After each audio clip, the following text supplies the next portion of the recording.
You know, in storytelling, beauty is one of the most powerful forces out there. I mean, it can inspire heroes, it can build entire worlds, but it can also be a weapon, a force so potent it can completely shatter lives. So today, that's what we're going to dive into, the tragic power of beauty. So it really cuts to the heart of so many stories, right? Is beauty a blessing or is it a curse? I mean, we're all taught to see it as this amazing gift. But what happens when that gift, that blessing, suddenly makes you a target or turns into some kind of weapon you never even asked for? Yeah, and in the really powerful stories, beauty isn't just, well, a passive quality. It's not just something that sits there looking pretty. No, it's an active force. It almost has a life of its own. It can push characters to do incredible things, for sure, but it can also unleash this primal, almost terrifying madness in the people who see it. And this is the fundamental conflict, isn't it? It's like two sides of the same coin. On one hand, beauty is amazing. It leads to attraction, admiration, inspiration, all the good stuff. But on the other hand, that exact same quality can trigger this ugly, possessive jealousy, a dangerous obsession, and yeah, even total destruction. It is a razor's edge for sure. Okay, so to really see how this plays out in a story, let's take a look at our first case study. We're talking about the 2000 film Milena. And wow, it is a brutal, absolutely unforgettable story about what happens when an entire community turns on its most beautiful member. This film just lays out the tragic formula perfectly. See, her beauty was always a thing, right? Everyone knew it. But it was the news of her husband's death that suddenly made her seem, well, available. And that made her vulnerable. So you've got the men's lust on one side and the women's envy on the other, and it all mixes together into this perfect storm. And it didn't just inconvenience her, it systematically and completely destroyed her life. All right, so just 2 years later, another film comes along and takes this theme to an even more, well, harrowing place. I'm talking about Irreversible. In this movie, it shows us a tragedy that isn't just about how community reacts, but about pure, totally unprovoked suffering. You know, what's so chilling about this one is just the sheer randomness of it all. The protagonist, she did absolutely nothing to invite what happens to her.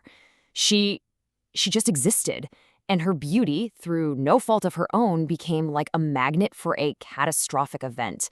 It's this terrifying idea that beauty itself can be seen as a provocation, and that can lead to just unimaginable suffering.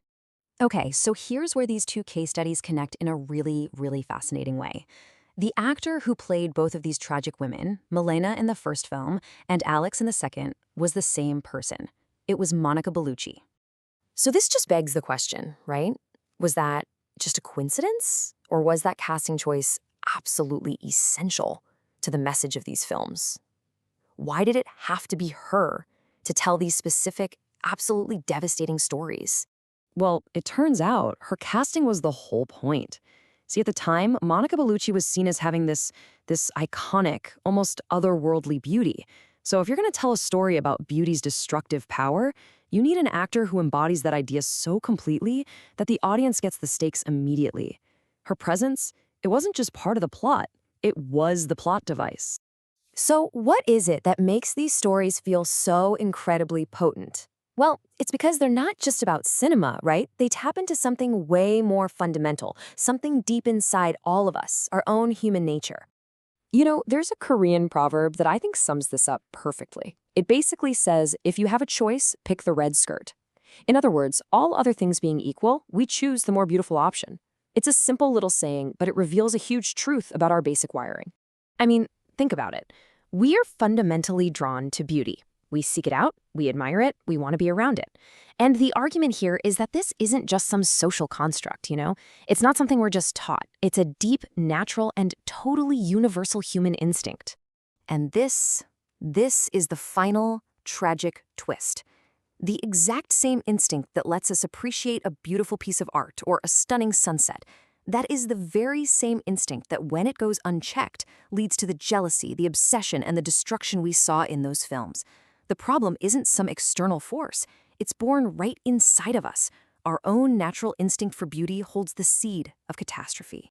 Which leaves us with one final and pretty unsettling question. If this drive to chase beauty is so fundamental to who we are, and we've seen that it can lead to such utter ruin, what does that mean for us? You know, as storytellers, as a society, Where does this instinct ultimately end? It's a powerful idea to chew on. Thanks for joining me.